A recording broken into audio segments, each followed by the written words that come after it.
Okay, welcome everybody. My name is Chris Wassel. I work for the Foundation for Ichthyosis, and we're just outside of Pennsylvania. And I've been at FIRST since 2010. I had a little bit of a hiatus away from FIRST for a couple of years, but I'm back.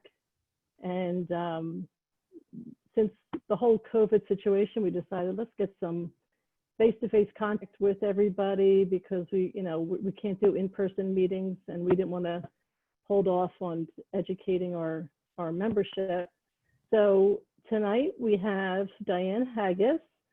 She is coming to us from Connecticut, and she is from BHB Education Consulting, which provides school districts, parents, and individuals consulting services to help ensure appropriate, strengths-based practices for all students. And she's also an author, BHB Theory, Bonding High Expectations and Belief in Success, which sounds like a wonderful book.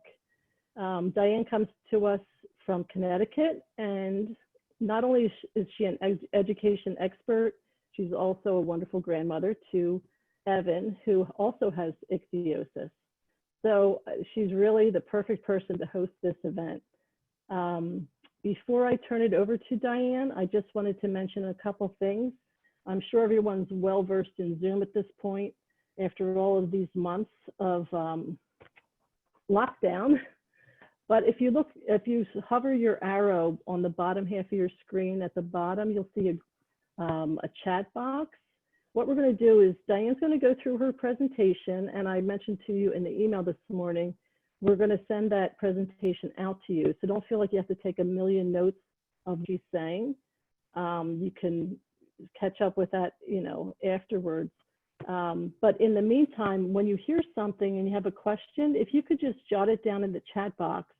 We're going to address the questions at the end of the presentation. Hopefully we'll be able to get to a bunch of them at the end. And certainly, if we run out of time and there's a ton more to talk about, we can follow up with Diane afterwards, and I'll be sure to communicate with all of you. So with that, I'd like to turn it over to Diane. Welcome, Diane, and thank you so much. Sure. Hello.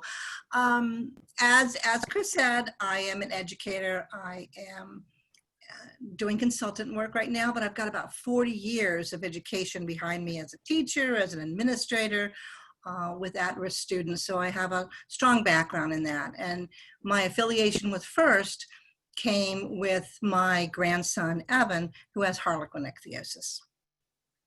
Tonight, I'm going to talk about children's rights under the law. And I'm going to give you an overview of what the rights are that you're entitled to. And you'll see as we go through the presentation that there's some variance in between state and federal law, and we're going to go over that together. The basis for IEP law, individual education plan law, for special ed students, for children at risk who have special needs, there's three basic components, and we're going to identify each of them as I go through my presentation. The first is, and these are all federal statutes, Individuals with Disabilities Education Act, and that started in 1975 with the Handicap for All, and that has been revised a few times over the years, and they keep refining it, and they make it stronger and stronger, really, for advocate for children. So that's a special ed law, and we'll get into details in a few minutes. The next is a civil rights law. It is Section 504 of the Education Act, and that comes out of the Office of Civil Rights, and it is designed to eliminate discrimination on the basis of disability for any child or any person. It all comes out of the Office of Civil Rights. And the third law that I want you to be aware of is Family Educational and Privacy Act rights law, and that has to do with your child's anything written down, anything, the test records, the notes, files, and your access to them and your ability to see that and have information that concerns your child be available to you. Now, IDEA, that's the special ed law, is a federal law. It is binding in all states, and 504 is a civil rights coverage that's also binding in all states. And your state law and we're going to get into this in a little more detail, your state law can mandate more protection than IDEA or 504, but it cannot give you less. It can give you more, and many states do. And you'll see when as we go through the presentation, that some of the states have give the students more coverage than is required by federal law. And that's a good thing, but they cannot give you less. So it's very important for you to know two things. Number one, what the federal law is, because you know that your state can't give you less than that. And number two, it's a good thing to know what your state law is, what it covers for you and what it will do for your child. And you'll notice on each of my slides, there's at the bottom, and you're going to get these slides, there will be some resources for you. So there'll be a website or something that'll give you more information. And that's where a resource for me that I have gotten my information from. And if you were to go to that website, you'll find more information that'll be helpful for you also. Now, looking at special ed law, Individuals with Disability Act, or IDEA, was created first in 1975, then 1990. It has been reauthorized in 2004. And it ensures that special needs students receive an appropriate free public education in the least restrictive environment. Now, that's an important component of that it's free.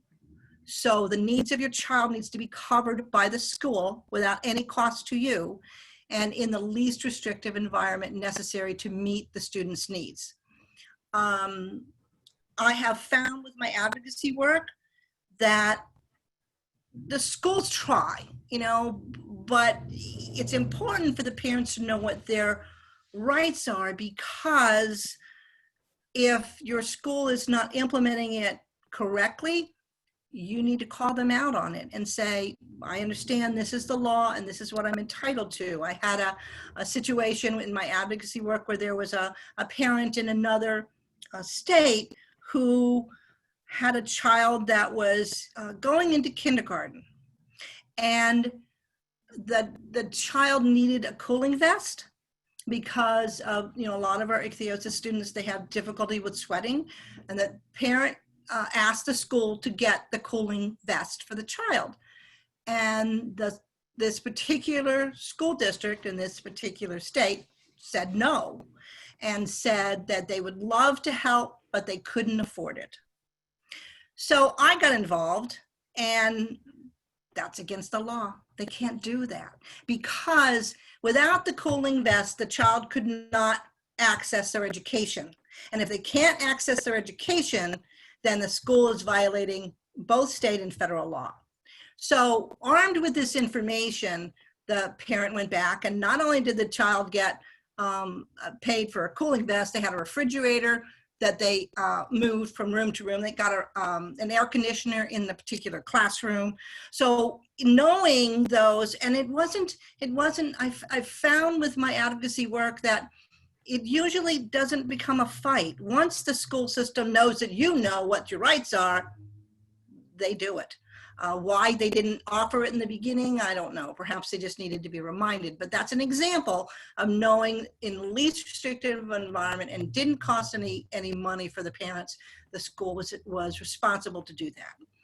IDEA lists, and we're going to look also at the difference between the special ed law and 504, because a lot of our children are under 504 plans, which is not special ed. Special ed lists 13 different disabilities when a child is between 3 and 21, autism, deafness, intellectual disability, and so forth, the specific learning disability. But it also includes other health impaired. And I highlight this because a lot of the ichthyosis students that I have become aware of have been listed under that special ed category of other health impaired, because that means they have limited strength or vitality or alertness to their environment. It is due to a chronic or acute health problem, and it adversely affects a child's educational performance. That's an important component, but it is under special ed law. the IDEA guarantees a free and appropriate education. And as I said, this covers children and at no cost to the families. Least restrictive environment. If possible, the child with a disability has to be educated with students who do not have that disability and should attend the school that's closest to home. Supplemental aids and services. The children with disabilities must be provided with support services that assist them in benefiting educationally from their instructional program. So if we went back to our example of the cooling vest, that is not, it's not a book or a tutor or what have you, but this particular child needed that to be able to get their education, to be able to participate. So the school was responsible for that. Assessment must be completed to determine the child's needs. And this may be done only under special ed law with parents' informed written consent. And that's important. I wanna mention here that any kind of discussion with the school system should, if you have a concern or a request or anything, should always be in writing. Always be in writing, because what you have in writing is your proof that you had that discussion. Now, I have been in this situation many times where I've had a very good conversation with someone over the phone. And over the phone, they have said, you know, they agree with X, Y, and Z, maybe whatever I was requesting, and that's okay. But the second I got off the phone, and you can always do this, and you don't want to be in an adversarial relationship with a school if you don't have to be. So you want to be friendly and advocate for your child, of course, but you want to have it be a comfortable relationship. So what I would do in a very nice tone is send an email the second I got off the phone. Thank you, Mrs. Jones, for our discussion today. As we agreed, you have, you're going to be providing X, Y, and Z. I appreciate your willingness to do this, something to that effect. Very simple, doesn't have to be a formal letter, but that email, that written email is now my confirmation that I just had that conversation with Mrs. Smith, who is going to provide X, Y, or Z for this particular child. So everything should be in writing. That's just really, really critical. Section 504, the Civil Rights Law, it's a broad protection. It really is designed to protect against discrimination. All qualified elementary and secondary public school children are entitled to 504. And with that, they're entitled to related aids and services that are designed to meet their needs. That's important. We're going to talk about the difference, though, between the civil rights law and the special ed law. IDEA provides these protections. There has to be a written plan. 504, you don't have to have it written. An IEP has to be developed and looked at every year. Now you can look at it more than once a year, but once a year at least they look at it, and they have their specific goals and objectives that are measurable. There is a requirement that every time that they would have a conversation with parents, say report card times, 4 times a year or 3 times a year, whatever the school district does, they have to give an update on the goals and objectives for the special ed student. The same amount of time that you do for any child. So with that report card comes a monitoring of the IEP goals and objectives, and that'll identify, objectives are, the goals are written usually as a yearly goal. That doesn't mean you have to stay a year. If it's not working, you meet again and redesign them. But the parents get this update as many times a year as the school gives the non-disabled children's parents information. So it's all written. It consists, that IEP team consists of the support staff, the teacher, administrator, regular ed person, and of course the guardian. And a parent can bring anybody they choose to an IEP meeting.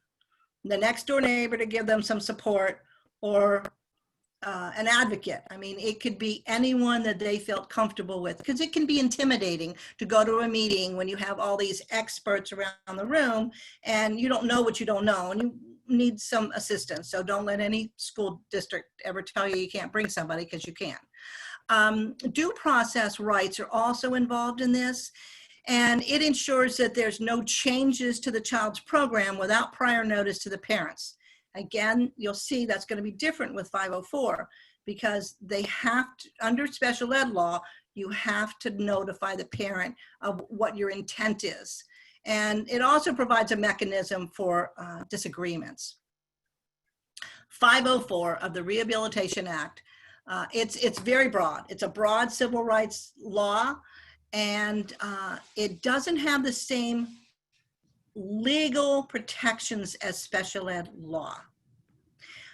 All special ed students are automatically covered under 504.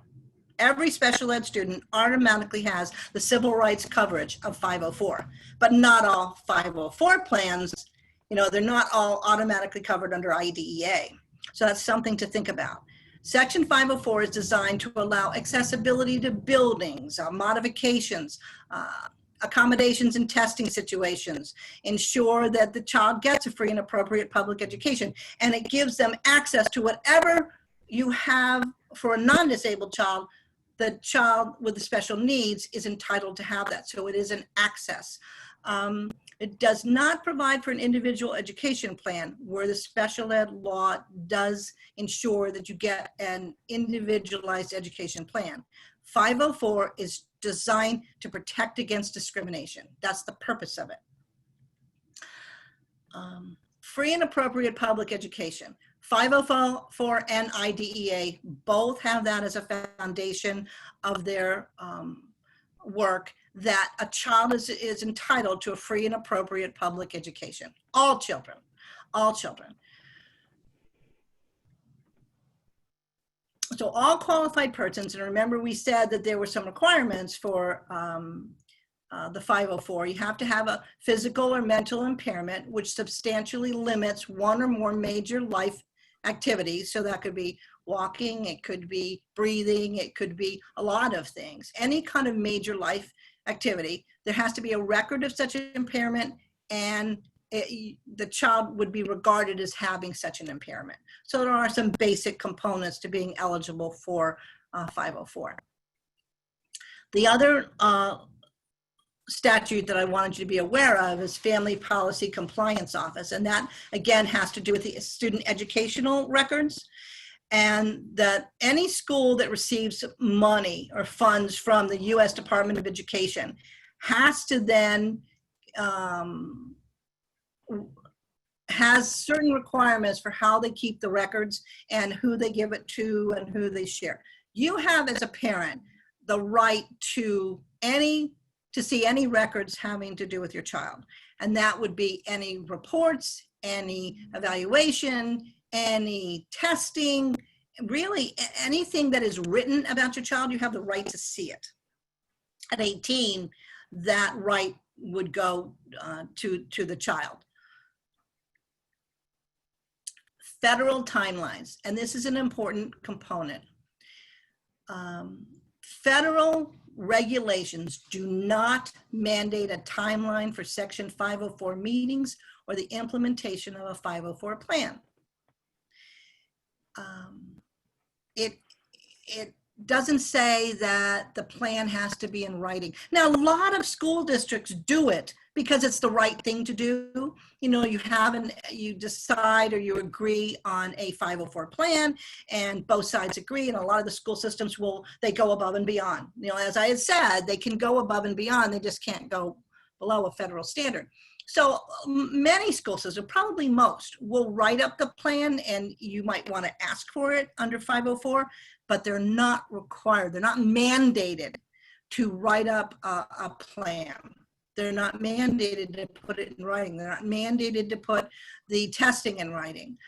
In special ed, there's a lot of very strict timelines. So once a referral is made for special education, and that's a referral from the parent, referral from the school, what have you, the school has to set up a meeting within a reasonable time with the parent. And once the consent to evaluate, because remember I said that the parent has to sign that they agree that there will be an evaluation, a special ed evaluation for their child.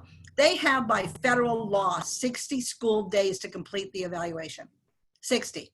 And once the child has been identified as a child with a disability eligible for special ed and related services, the team must meet within 30 days to write an IEP, individualized education plan for the child. So there's specific timelines, not so much with the 504, but with special ed, they're specific. Now, this is where there's some differences with the states. Again, the states can provide better protection. They can't provide less than the federal government insists upon. So I just pulled up some different states. In New York, referral to consent in New York is 10 school days. And they have to, the consent to complete of the evaluation is 30 school days. In Connecticut, which is where I live, there's 45 days. Now remember, the federal government has allowed you to have 60 days, but in Connecticut, it's 45. So it's a total of 45 days from the referral, the first time that the parent asked for an evaluation for special ed, to the meeting with the parent to discuss what the results of the test were, to the implementation is 45 days. So Connecticut and many other states have a stricter timeline than what the federal government says you must do. And so that's kind of important to know what your state does. In Massachusetts, once a parent gives consent to the evaluation, the school district has 30 days to complete it. And the entire process, again, is done within 45 days. So on this slide, and you can look at that later, I have listed different states that I just pulled randomly, and there are some resources at the bottom of the slide that will identify where you can go for information. You could even Google, if you lived in Pennsylvania, timeline for special ed. Just Google it, Pennsylvania timeline for, or the timeline for special ed evaluation, and you will find what your requirement is. You know what the federal one is. The state requirements might be better, and if they are, then you need to know what they are so that if it's not happening, you can get on the phone, or you can send an email to an administrator, special ed director, or whomever, and say, I think we're exceeding our timelines here. There's always a process for if there's a disagreement. If a complaint has been received in special ed, parents of the local education agency that are involved in the complaint have a right to an impartial due process. Now, before the state will take that over, they usually like the school district and the families to try to work it out. It's always best if you can work it out together. So prior to due process hearing, the LEA, that's the local education agency, sets up a meeting with the parents and any relevant members of the team within 15 days of receiving the notice of the parent's complaint. So again, the parent's complaint has to be in writing. And they have 30 days to resolve that complaint. So that's discussion, meeting with the parent, coming to a compromise. Maybe the parent didn't understand something, and once they explain it, they're fine with it. Maybe the school district didn't understand what the parent's perspective is. So it's always best if you can work that out together. If that is not resolved, you're entitled to a due process hearing, and that hearing is typically done by the state education, State Department of Ed. So, Pennsylvania State Department of Education, probably the special ed section. So for the 504 coverage, there's coverage and there's some limitations. It protects the students with disabilities. And for example, it would get involved if someone told you that your child with a disability could not participate in the school field trip, or you had to come on the school field trip, or the child can't participate. They can't do that. I mean, they could invite you and you're welcome to go, but they could not insist that you go, or the child can't go, because it's their responsibility to work with you to find a comfortable solution so your child can participate in anything that the other children participate in. 504 would cover that. It requires the school to develop an evaluation, and it says that the evaluation has to come from, they can't just focus on maybe some observations and then they say that's the evaluation. They have to have a variety. The law says that they have to have a variety of things that would come together to make this evaluation. So it could be observations, could be parent input, teacher input, could be a lot of things, but it should come from more than one source. But the evaluation under 504, remember, does not have to be written. You can ask for it to be written, and the school, you know, they might comply. That would be wonderful, because it's always best. It's always in your best interest to have something in writing, because then there's no squabbling about what it meant, or you misunderstood me or what have you. It's always best to have it in writing, but they don't have to put it in writing. Office of Civil Rights has interpreted Section 504 to require districts to obtain parental permission for the initial evaluation. So just like special ed, the parents need to agree to have that initial evaluation under 504. But since 504 provides access, and it's designed that way, it is not required to have an individual education plan. There's discipline also is a little different because in special ed, if you were in 504, if you were to find that the behavior was not a manifestation of the disability, a child could be expelled under 504, not under IDEA. If a child had to be suspended or removed from the regular classroom because of some kind of behavior, because it wasn't safe or whatever, they still, under special ed law, would have to provide education. That's where you get sometimes homebound tutors, or older kids might meet in the library with it, those kinds of things. Special ed law will protect the child to continue their education, whereas a teenager and a misbehavior under 504, they could, by law, they could expel the child. 504 does not require written prior notice of a meeting before changes are made. That's another distinction that you need to know. They have to notify the parent that they're making a change in the placement, but they don't have to meet before. In special ed, you would have to send out, you'd have to have an IEP meeting to tell the parent what they're going to do and why they're going to change that placement. So in 504, all they have to do is notify the parent. They don't have to, they have to have the parent's permission for the initial evaluation, but then they only have to notify the parent of any changes to that plan. There's a complaint process for 504 too. I mean, you're covered either way. So OCR has the authority to investigate complaints that cover discrimination on race, color, disability, sex, gender. And you can file a complaint with the school's district 504 coordinator. There's always a 504 coordinator in every school district. You would just have to call up the superintendent's office and ask who the 504 coordinator is. And if it's unresolved, you may file a complaint with the Office of Civil Rights in Washington, D.C. So just like special ed, if it was unresolved, but special ed, the complaint would go to the State Department of Education within your own state after you had a meeting with the parents. If it's a violation of the Office of Civil Rights, it would go to Washington, D.C. You have 180 days from the time you felt you were discriminated against to file your complaint, and you can obtain the complaint form through the Office of Civil Rights. Now, I wanted to put in some information about COVID, because I know this is such it's a tough time for everyone, and to be honest, in special ed, and in regular ed, and in terms of children with special needs, we're learning as we go. There's nothing in the special ed law that specifically addresses what to do if the school shuts down because of a major health crisis. But we're kind of learning as we go. And I found, and I think this is going to be very helpful for folks, I found a wonderful short webinar. It's less than 10 minutes that the Office of Civil Rights puts out. And you would literally Google what I put here in quotes, online education and website accessibility -YouTube. You put that in your browser, and it's gonna come up to Office of Civil Rights, and they have this webinar.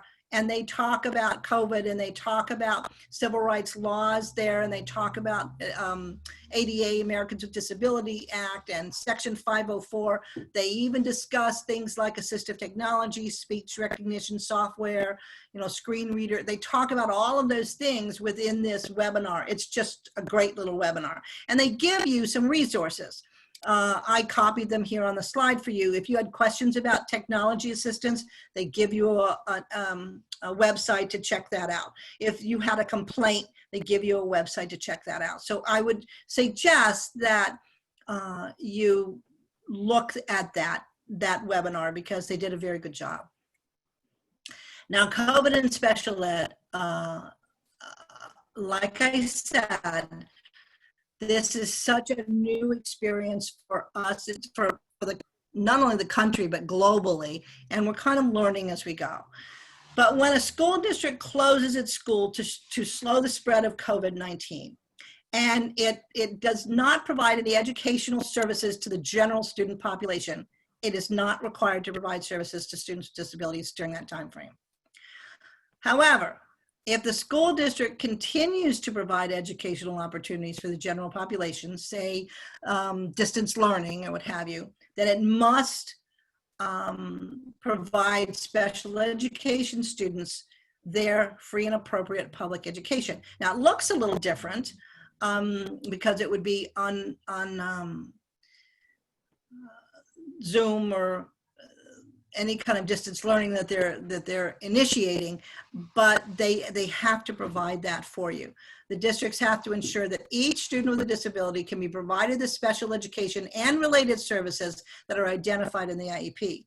I know from my grandson, he has over distance learning, he has physical therapy and occupational therapy, and they do it together, and show them the activities. I mean, it's tough on the parent because you're doing it with them, and you're not in the presence of that physical therapist or speech therapist or what have you. But if they're providing education for the general population over distance learning, they need to do the best they can with the requirements in that IEP. And it's not going to be exactly the same, but they need to do the best they can to adhere to the components of that IEP.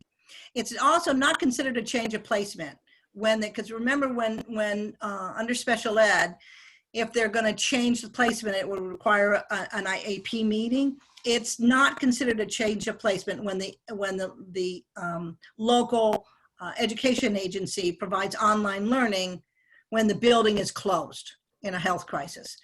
The school it provides services for the children, but it is just an alternative means. So it's not a change of placement, and that's an important distinction. And again, I have websites on this slide.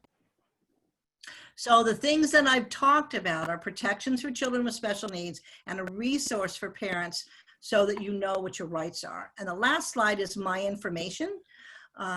So if you went to the www.BHB Education Consulting, you can learn a little bit more about me. If you have a question, you could email me at bhb.educationconsulting@outlook.com. So now we're up for questions. Thank you so much, Diane. I know that was a lot of information, and I know some of our parents, they might have children that are in high school and are more familiar with it. If you're new to this, it could be overwhelming, I'm sure, but that was wonderful, wonderful information. A couple pearls of wisdom I pulled out of there that, as Diane said, always get an agreement in writing. Always. Don't be adversarial.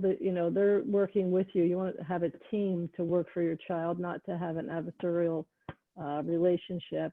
And exactly. You have the right to see any report written about your child up until they turn 18. Then it's the child's record. But that was real important information. And that COVID webinar, I'm going to watch that too. That sounds like it's a good one. Yes, they did a very good job, and it's less than 10 minutes, and they give you resources if you have questions. Okay. I did just send a message to everybody. I know it was a lot of information, but if you want to ask a question, just unmute yourself, you know, one at a time. We can go through some questions because Diane said was happy to answer them for us as best we can. Someone have a question? Everyone's quiet. Do you see how to unmute yourself? The bottom left-hand corner. There we go. Hi, Dawn. I'm Dawn, and I'm from Canada. So one of the things I thought might be useful for you to know is about transportation that we were able to get for Alexa. She has EI, and we have transportation arranged from the school's front door to our front door in a air-conditioned van. Yeah. And so that's been wonderful because she was passing out on the regular school bus, and that was not a good time. But the other thing that's interesting that I heard, and I haven't talked to the school about yet, is about field trips and getting air-conditioned buses for the entire class. Have you heard anything like that? Well, I mean, that is a very important request. In my grandson's situation, he had to have an air conditioner in his school, in his classroom. He can't be in school without it because with his Harlequin ichthyosis, he cannot be in a room with, I think it's under 70 degrees. I don't remember the exact temperature, but he can't, it's a life and death thing for him. It's very important. So we advocated for a air conditioner, and they put an air conditioner in his classroom. They put an air conditioner in the room where he does his physical therapy and occupational therapy. The only thing they couldn't do is they couldn't air condition the lunchroom because it was too large. I mean, it just would be astronomical, and it wasn't reasonable for us to request that. So on really hot days, he stays in the classroom, and then he has a couple of friends who will stay with him. So that's the, you know, the compromise that we made. But it is reasonable for you to request, and the other kids just get a benefit of it. It is reasonable for you to request that you have air conditioning. And they could do a couple of things. They could provide an air conditioned bus and everybody gets to be on there, or they could provide an air conditioned van and your child would just ride in that air conditioned van. And I think that would be a decision you'd have to discuss with them, but it certainly would be a reasonable request. And they could maybe, if they felt it was going to be less expensive for them to have a van follow the bus and it be air conditioned, that would be maybe a compromise, but that certainly is something to ask the school district. Absolutely. Because your discussion would be the child can't access the field trip without this accommodation. That's amazing information. Thank you. And thank you for mentioning the ice vest because that's so expensive. And it's amazing that the school, I wouldn't even think to ask for the school to pay for it. So thank you. You're welcome. Is there another question? I'm sure there's a lot of information rolling around, but we have Diane for the next several minutes. If anybody wants to bring up another question, just, yes. Hi, this is Donna Ransom. And I was going to throw out there that when I was going through this with my daughter that was going into grade school, I actually found a lunch and learn through an autism, support group or whatever.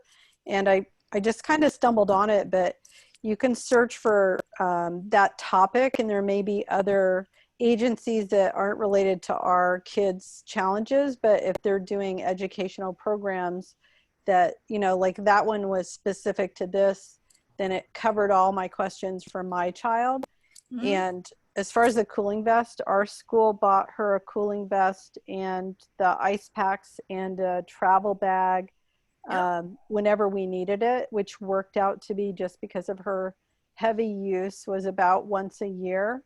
Another thing I would point out is we live in Arizona, so we have to deal with the heat a lot. And so my deal with the school is that I always wanted to be the person that went on the field trips, and I was allowed to drive behind the bus. And if weather permitted, she could ride the bus. But if it got too hot or she got overexerted during the field trip, then I had the ability to kind of take her and, you know, kind of leave the field trip early if need be, or drive her home separately if need be. And the other big thing with like the 504 plans when it's when you've got temperature issues is to make sure there's a plan for emergencies. So here in Arizona, you know, normally they take all the kids outside when there's a fire drill or something. And in Arizona, at the beginning and the end of the school year, there's no way my kid can stand outside for 5 minutes when it's 105 or higher. So we had to have an alternate plan for the emergency if something were to happen. So that's something to remember to include. That's good. That's good. It sounds like your school district is working with you. That's important. And actually, one last thing, they actually had an aide for her as well. So, which the teachers all appreciated because they got an extra set of hands. But that way, if she was staying inside the classroom, the burden wasn't always on the teacher. And if there were extra activities, then she could hold like an umbrella or have some kind of cooling, you know, ice water or something. And then, you know, so they actually had an aide in her classroom to make sure that the environment wasn't too hot for her as well. Those are good accommodations. Is your child under a special ed IEP or a 504? She is always been only under a 504. Okay. Well, like I said, a lot of the school districts will provide things that you need, and you compromise with them, and they're just wonderful. It's just important to know that they're not mandated under 504 to do some of those things. And before tonight, I have to say, I haven't heard from any of our parents that they were able to get their cooling vest through the school district. That's a key piece of information, I'm sure. Oh yes, that's because the keywords, if you're going to write something down, the keywords is FAPE, F-A-P-E, free and appropriate public education. And the argument would be, my child cannot access their free and appropriate public education without the cooling vest, for example. They can't access the education. So therefore, since it is state and federally mandated that the school needs to provide them a free and appropriate public education, they need to pay for it. That was really great, Donna. Thanks so much for that. I think Sarah had a question. She had her hand. Yeah. Hi. My son is entering middle school. Heaven help us. And at this point, there's actually a school board meeting going on right now. We don't know what the return to school plan is at the moment. And Alex currently has an IEP, has had since 2nd grade. Okay. And as you mentioned, we have a big meeting every year. Yes. And the school representatives usually outnumber us. Yes. And we do take people with us, whether it's a buddy from church, a neighbor, just for moral support and to balance out our side of the table. Of course. Of course.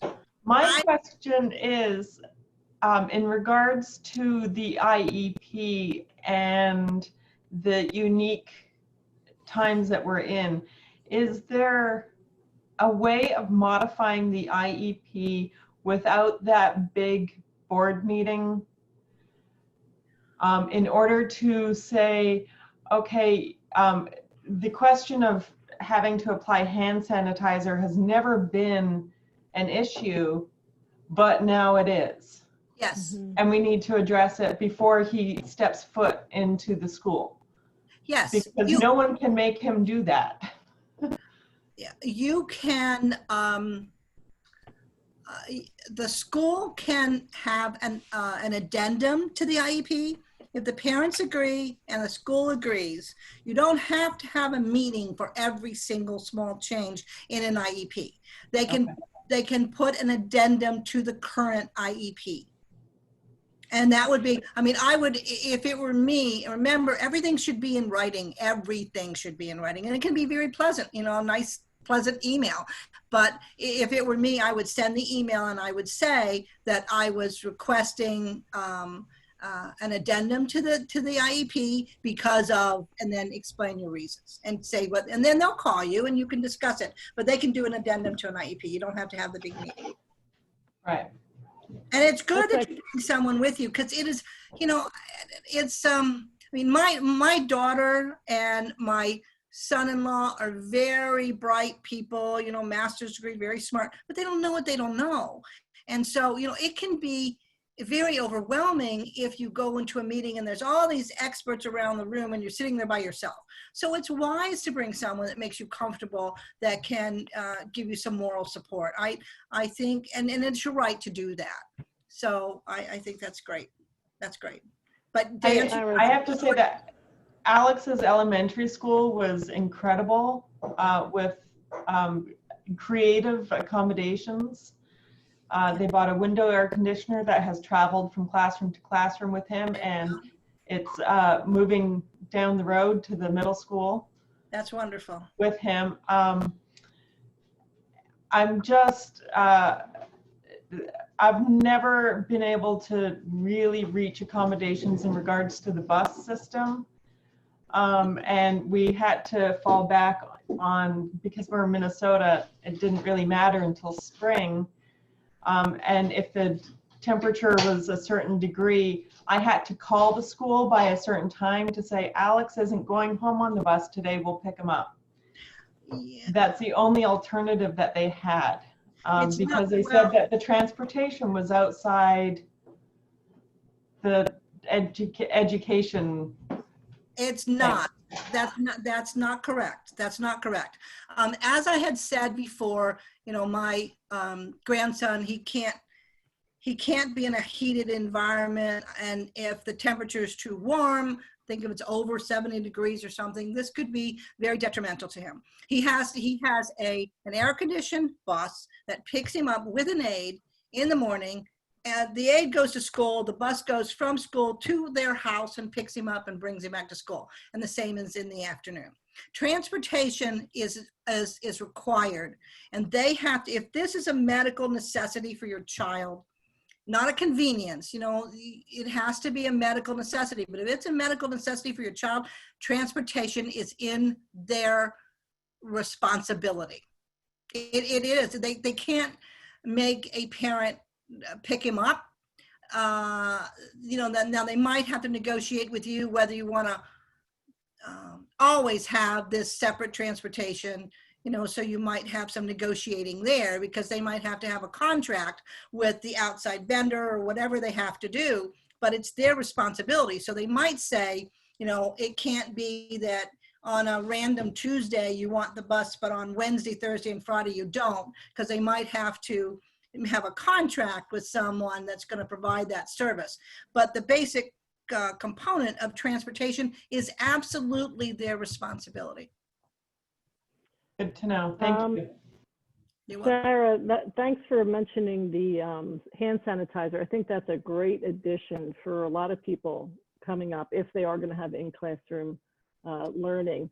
I do have a question here from, let me just see, I just scrolled past it. Does ichthyosis, where is this? Oh, here it is. It's from Angel and Kevin. Is ichthyosis itself a qualification for an IEP? I would say, here's, you know, that's a question on the line. I would say, and I would advocate if it were my child, that it was other health impaired. Because remember, I said that special education provides you a lot more protections under the law than 504.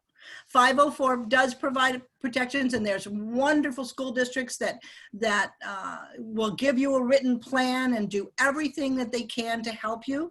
But the fact that it's not mandated by law makes me anxious.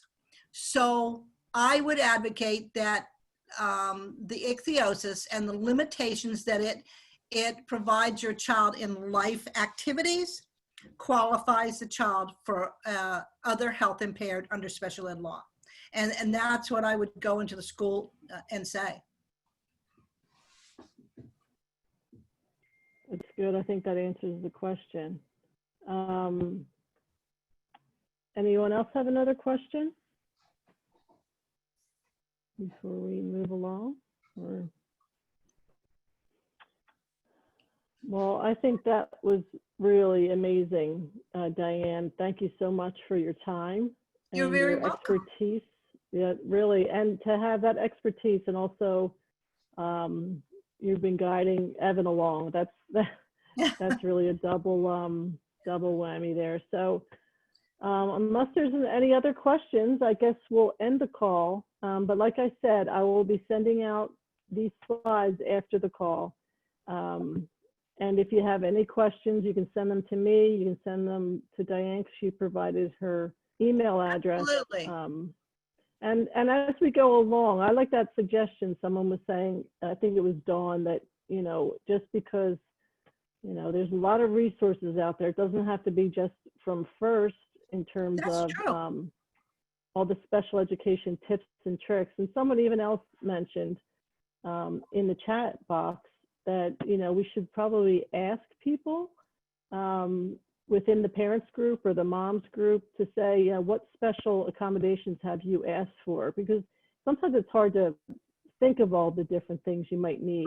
I think that's a very good idea. Because the more teamwork and ideas and brainstorming, the better for the children, because you'll give other parents some information they might not have had. So I think that's a great idea. Yeah, I think that's a wonderful idea. So thank you for that. Dawn asked if we could see an example 504. Is that something that you could provide to us, Diane, or? Well, they're so individualized. I mean, I could email you a 504 form. They're pretty individualized. A 504 is going to be an education. Remember, they don't have to provide a written plan. They do not have to provide a written plan under 504, but I can send you, I can find, or you could Google just an example of a 504 plan. Okay. Yeah, I'm sure there's a lot on the internet. Yeah. But I do like the idea. If I think maybe I suggested to Dawn that maybe we should post that in the parents or the moms group on Facebook, because you'd be amazed. Everyone comes flocking to that to give their advice and, you know, their experience as a parent with school-age children. So I think we'll start there, see how much information we can find out, and then, you know, after that, I might follow up with email to get more information. But that's really a great suggestion. But in the chat box, Diane, and I'll provide it to you, everyone at the end, is, you know, everyone was very, very grateful. Really good information, and we really appreciate it. Oh, well, you're very welcome. And I'm happy to answer any emails from anyone if you have other questions. I'm very good at getting back to folks when they send me an email. So if you have a question, feel free to use my information to contact me. Okay. Well, thank you, everybody. Thanks for taking the time. And Diane, again, thank you so much. You're and have a very good welcome. evening, everybody. All right. Bye-bye. Bye-bye.